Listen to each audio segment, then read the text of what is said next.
We're joined now by Daniel Harris. Daniel, good morning to you. Hi. We were having a chat, Daniel, about Chelsea just a few minutes ago when we were going through the sports news. They beat West Ham 3-0, ending this run of a couple of defeats that they had coming into that fixture. Tammy Abraham scoring again twice last night. They go back up to fifth place. What's your assessment of Chelsea now that these new signings have had a bit of a chance to settle over these first 14 games or so? I think ultimately it looks to me like it's all predicated on one guy, and that's Hakim Ziyech. They won last night, Chelsea, and they didn't really play well. And the thing that's been noticeable is that it all seemed to work when Ziyech was fit, and now Ziyech's not fit, and it's all a bit of a struggle. And I think he is the player who opens everything out for them. He's got vision, he's got confidence, he's got skill. He's just. I guess he's the man that makes it happen, and it just doesn't look quite like it all works when he's not there. But I should say that I'm quite surprised that this has happened, that Thiago Silva seems to have made a really big difference to the defence. And I'm quite surprised because he's not someone I ever thought was even that good when he was at his peak. But he's also come in and he's made a significant difference, stopped them conceding goals, which allows them to win games like last night when they don't play particularly well. I wonder how much of a concern Timo Werner's form is going to be, though, Daniel, at this stage. 10 games now in all competitions for Chelsea where he hasn't scored. He admitted at the weekend the physicality of the Premier League has surprised him somewhat. Frank Lampard backed him again last evening, but when you've got Tammy Abraham coming in and scoring goals, you've got Olivier Giroud scoring when he's played in Europe, maybe that just kind of lessens the pressure on Timo Werner a little bit? Yeah, I think so. Abraham and Giroud aren't going to score the goals that are going to make Chelsea League champions, which is where they want to get to. It won't be this season, I wouldn't have thought. I guess they hope that Werner will be good enough. He's an interesting player, Werner, because he kind of wants to play centre forward, but he's not quite a centre forward, and he doesn't quite want to play on the left. So it's not necessarily easy to configure an attack for him, because I think at Leipzig it was different because he was maybe the biggest star in the team, so he had more scope to do what he wanted, whereas Chelsea, he's kind of one of a team. So where you actually use Werner is not so easy to work out, because he doesn't do everything you'd like a centre-forward to do, but you don't want him on the left because you want him with the ability to score goals and to be involved when the ball gets to the box as much as possible. So he sort of likes to play almost a dual role, like coming off the left a little bit, because that means he's harder to track because he's coming from inside to outside. But again, he's not a left winger, so he's not going to offer you the option of going on the outside. So I think some players adjust to new leagues immediately and other players take more time. And the difference between the ones who are brilliant and the ones who aren't isn't necessarily speed of acclimatization. But I think what Werner is Werner is ultimately a very good player, but he's probably not ever going to be a definitive player. So that's not necessarily, I'm not saying that means he's a bad signing for Chelsea. I think he's a decent signing for Chelsea, but I don't think he's going to be the transformative player. He's going to require lots of things to be going right around him for him to be able to deliver his best. Yeah, the other game last evening, the half-five kickoff, was a 2-1 victory for Burnley against Wolves. Ashley Barnes and Chris Wood getting the goals either side of half-time. That moves Burnley out of the relegation zone. They're just 1 point behind Arsenal now in the Premier League table. Arsenal have had a horrible start, Daniel, to the season. 14 games in, only 14 points, just 4 victories during that period. It's their worst start to a season since 1975. What did you make of Mikel Arteta's comments about these percentages of winning games and games that should be won? I think it bemused a lot of Arsenal fans after that defeat against Everton at the weekend. Yeah, I guess I made the same of it as everyone else made of it. But what on earth are you talking about, mate? But I think he's not exuding confidence or competence at the moment. Like, you don't watch him and think, I think you're going to get them out of this, because it feels a lot like the reason they're in this is because he's not experienced enough at his job and isn't good enough at his job to be able to make it any different with the players that he has. And make no mistake, it's not possible to do worse with this group of players. They're not a good group of players. That's the most important thing still. But it's not possible to do worse with them. They shouldn't be here. I'm absolutely certain that the board will do everything possible not to fire him. But if in the new year this run of miserableness is still continuing, I think they'll probably conclude that they don't have a choice. And he doesn't. It's when managers say ridiculous things, part of you thinks, well, do they actually believe it? Because managers say those managers say those ridiculous things to divert attention away from where they don't want you to be looking. It's just misdirection, really. So if he goes out and says something stupid, then perhaps people will be talking about the stupid thing that he said rather than what his players are up to. Problem being, it seems a lot like he really believes what he's saying. I mean, he says it with feeling, with honesty, and he's not an actor. But he's extremely convincing if he is indeed portraying this role. And I think Arsenal fans will be worried that the stuff that he's saying sounds a lot like stuff he believes, and there's no counterpoint to it. So it's not like Alex Ferguson used to go out, he'd say something ridiculous, and then his team would go and win the next game, and they'd also have won lots of trophies previously. He's coming out, he's talking nonsense, and they've scored, 2 open play goals in 9 games or something, 10 games. So there's not that counterpoint to the misdirection isn't there. Daniel, just on Arsenal, I mean, they've got a couple of fixtures coming up that will not arrest the nerves or the pressure on Arteta. They've got City, obviously, in the Carabao Cup, and then Arsenal or Chelsea in the Premier League at the weekend. So we've been having this discussion earlier, and I guess earlier in the season when Arsenal were losing, the talk of relegation was more tongue-in-cheek, that nobody ever thought it was a realistic possibility. Looking at this Arsenal squad now, and I guess the fact that they have the likes of Mesut Ozil sitting on the bench, not even on the bench, in fact, not even in the squad, but is talk of an Arsenal relegation realistic possibility at this point? Probably not. I mean, it's not something you can ignore because of where they are in the league. And I think one of the other slightly interesting things about the league is that Sheffield United look down. I mean, they have to do something immense to get up from there, and it's very hard to see what West Brom are going to do about this without spending a load of money that doesn't seem like they're going to spend. There's not a lot to work with there. But then the last relegation spot is actually, you've got no idea who's going to end up in that, because all the teams above the bottom 2 have reasons as to why you think they might stay up. And it seems inconceivable that Arsenal will allow this to go on long enough so that they don't get a better manager in, because this squad is not a relegation squad. It's not a good squad, but it's not a relegation squad. So it would be it seems unlikely that it will happen, but at the same time, it's quite hard to arrest the decline, and stranger things have happened. So, I mean, I'm assuming that Arsenal will spend some money in January to make sure that they don't go down, although quite who would want to play for this Arsenal, who is worth having, is a different question. But they should probably be able to find enough that will keep them up. So, yeah, I don't think they'll go down, but you can't ignore the fact that almost halfway through the season, and they are looking like a team that could.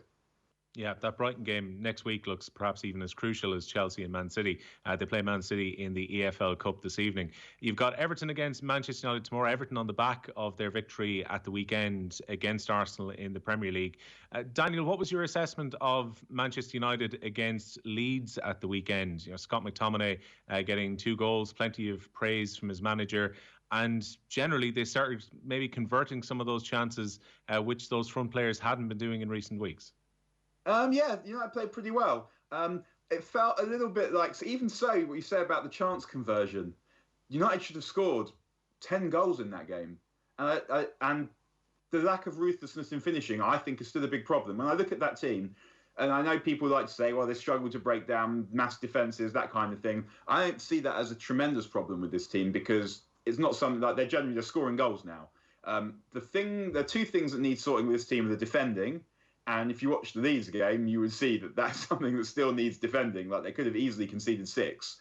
And is the ruthlessness in finishing, because on another day, Leeds would have scored and made the game much closer than it was because of when the chances occurred. So I thought that United played well. They look like a good team now. And I mean, I've been saying that on here for quite some time, that their top level is a really good level. And I do think they're the second best team in the league. And whether they can go on from here depends on resolving those 2 aspects. Can they stop giving their opponents chances? Because they've been getting out of it recently in the league, but that's not sustainable. And can they finish their own chances? And in particular, Anthony Martial used to be, maybe before Mason Greenwood turned up, the best finisher at the club. But since the Europa League semi-final against Sevilla, where his finishing was one of the major reasons United didn't go through, his finishing seems to have absolutely deserted him, and you can't have that from a centre-forward. Even though Martial played really well in the game, and he gives you so much more than just finishes, you can't have a centre-forward who's regularly missing one-on-ones. I mean, he missed 2 on Sunday, but in general, Ole got his tactics bang on, and sometimes you feel like the way people talk about that, it's like, well, yeah, it was obvious what you need to do against Leeds, to which the question would be, well, why isn't everyone doing it? But you can see a team growing. Like, they've got options in attack, they've got options in midfield, but the defending is still not good enough. Even though you just feel like if someone whispered in Aaron Wan-Bissaka's ear, look over your shoulder every few seconds, that would make a lot of it better. I want to give Ole Gunnar Solskjaer a little bit of credit tactically at the weekend too, because, as you say, Leeds have been very good against the teams towards the top of the table. But I thought Solskjaer actually deployed the team pretty much perfectly tactically at the weekend. He made sure there was plenty of pace, legs in midfield in terms of McTominay and Fred. Then he had Daniel James to pin Leeds back on the right-hand side. And Manchester United running at Leeds caused them plenty of problems. While Solskjaer has sometimes been questioned about his setup in some of these fixtures, I thought he got it spot on Sunday. Yeah, he did. I think that if you look Ole all the way through, there's a litany of games in which he's absolutely nailed his tactics. And I think that his understanding of where a team's weak points are is excellent. And you've seen it over and over and over again, where he's come up with bespoke tactics for a game and it's worked. I think what isn't quite right with Ole sometimes, to me anyway, is that he's too negative at the wrong times, and he doesn't have a squad for that. He has a squad that wants to go forward and is at its best when going forward. And that is the best way now of deploying the players that he has. Like, he got it totally wrong in Leipzig because he went into that game inviting pressure on the defence, which isn't good at withstanding pressure. But when he looks at how to hurt the opposition, he very often comes up with the right answer. And what he has to do is he has to allow his team to settle now, I think. It seems that he's back to 4-2-3-1, and there are lots of ways this team can play because they have a lot of good players, but if he's going to settle on 4-2-3-1, I personally prefer 4-3-3, but if he's going to settle on 4-2-3-1, then he needs to just leave that alone and change some players, because obviously there are a lot of games coming up and he has a lot of players that he wants to use. But I think often football is overcomplicated in terms of tactics, where really the most important things are the ability and mentality of the players. And if with the players that United have, if you give them the freedom to go out and do their thing, obviously you have to give them some instructions too, and you have to take note of what your opponents might do. But if United go into games with the intention of attacking and using their imagination and actually really committing to it. I watched an old United game against a game they lost actually last week against Real Madrid. I watched the game from 2000, and one of the things that stood out was the simplicity of the way that United played. They generally weren't into like flicks and tricks, and only when it was really necessary. But what they did was they picked options, they picked them really early, and then they committed to them. And that is one of the things that this team needs to learn. Even against Leeds, they scored 6 goals. But you saw frequently Marcus Rashford would get the ball, and instead of taking the first option quickly, he'd try and work a better shooting lane. He'd try and see if there was a better passing lane. You end up getting crowded out. And I think it's the ruthlessness of having the confidence in your ability to see something and act really quickly that was definitely a feature of the best Alex Ferguson teams, and is something that if this team learn to do that, they will score even more goals than they're scoring at the moment. Daniel, for all the shortcomings in Manchester United's squad over the last number of years, I mean, I have the bench from the most recent game in front of me. So Henderson by Alex Telles, Matic, Pogba, Van de Beek, Mata, Greenwood and Cavani. I mean, the strength and depth there, some people arguing on Twitter saying it was probably the best bench of any club team in Europe across the weekend. So Manchester United's strength and depth, though, we've got the great Phil Jones as well to return in the new year. I think Ole Gunnar Solskjaer hinted at that a week or two ago. But where does this United squad rank in terms of strength of depth of United squads gone by? Yeah, it's good.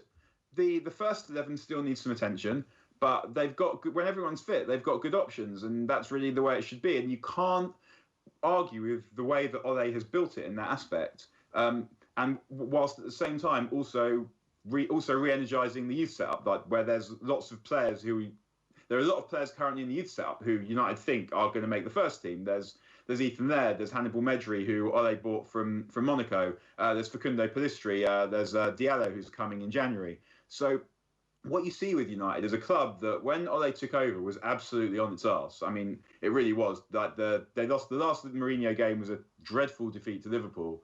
But just the players looked miserable. The good players were starting to want to leave. they didn't have as many young players who were coming through. And what Ole has done is he's sorted out that side of it, and he's doing a good job of sorting out the first team. And as you say, he now has options. So I mean, people laughed when he signed Cavani. They said Cavani was coming for the money, which to me always looked kind of strange, because if you're someone who, I can't even remember how old Cavani is he 34, who has spent the amount of time that Cavani has spent being an elite level athlete and an elite level competitor and playing in teams that have won trophies, it is possible that you might just turn up and decide to take the money, but it seems far more likely that you're going to want to turn up and compete, because that's what you do. And who wants to turn up at Manchester United and just not do anything when everyone's looking?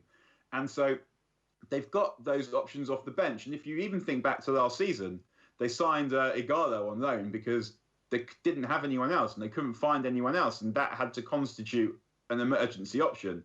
Whereas now the options aren't emergency options; they're options that change the focus of the way that you want to play. So, bringing Dan James in for the game on Sunday is a good example of that. Ole wanted something specific, and he had it available to him, and so he was able to deploy it. And it also happened to work. But if it didn't work, as you say, he had Cavani on the bench. And he had Mason Greenwood on the bench. So that is one of the ways, actually, that Fergie won games towards the end. When his sort of last great team, the 08-09 team, got old, and City were given a lot more money to spend than he had, so had a free run at Yaya Toure, Aguero, David Silva, players that United might have been interested in if they didn't have the Glazers draining the money.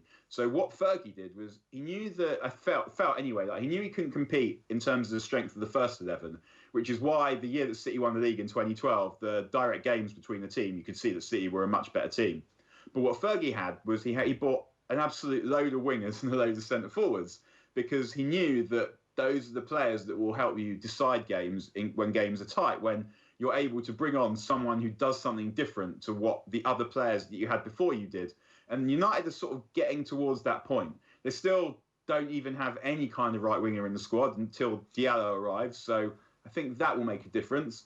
But they do now have various midfield options. They have Pulper on the bench at the weekend as well. And then various attacking options, which is giving them the opportunity to change games if it's not working, which we saw against Southampton and West Ham a couple of weeks ago. There's no argument from many circles that Liverpool aren't a better team than Manchester United, and they've impressed without Van Dijk for large portions of this season. Anfield has become a bit of a fortress even without the fans. If you had to get your crystal ball out and look ahead to April or May briefly, do you see a title race this season? And if so, do you see United being a part of that? I think that if there is a title race, United will be in it. If Liverpool run away with it, then that looks not unlikely at all. That's very possible. But it's strange because you look at United and you think this is not yet a title-winning team. But on the other hand, you look at they've got so many goals in the squad that they have enough to win most games. And it's kind of nagging at me that a run the like of which United produced from February to the end of last season would probably take them quite close. And they should be better now than they are then, than they were then. So it is nagging at me. It is possible. I mean, they've got some tricky games coming up. They've got to play Leicester. They've got to play Wolves. They've got to play Liverpool. If they were to take kind of 6-7 points out of those, then they would be in with a chance, particularly if they manage to not lose to Liverpool. So I think we'll probably know more about it in the new year. But as I said earlier, I do think United are the second best team in the league. Now, they might be the third best team in the league, to paraphrase Shane Warne, between Liverpool and daylight. And Liverpool don't have... Like, United could do with Liverpool having the difficult games now and United having slightly easier ones, but Liverpool have got West Brom next. Can't remember who they've got after that, and then they've got Southampton away. So I guess that's the game where you might think if Liverpool were to drop points there and United were to win, then they could close the gap. But if United come out of the new year and the gap is still where it is now, 5 points with the game in hand, then they're in with a chance of doing something. But of course, the thing about Liverpool is that they know how to win. They expect to win the title. They know what it takes to win the title, and they know what is necessary to make it happen, because they know they can make it happen. And I think that's what we've seen when they've been without all these players. But it doesn't matter always, because the confidence that they have and the desire that they have to show that they can win is enough to give them the opportunity to win and to make sure that they do win. And you can run out of that sometimes. But at the moment, the confidence they have from having won is seeing them through, obviously, aside from the quality of the players that they have. Daniel, thanks a million for joining us this morning. Enjoy the festive football and have yourself a very Merry Christmas over the next few days. You too, everyone. See you again.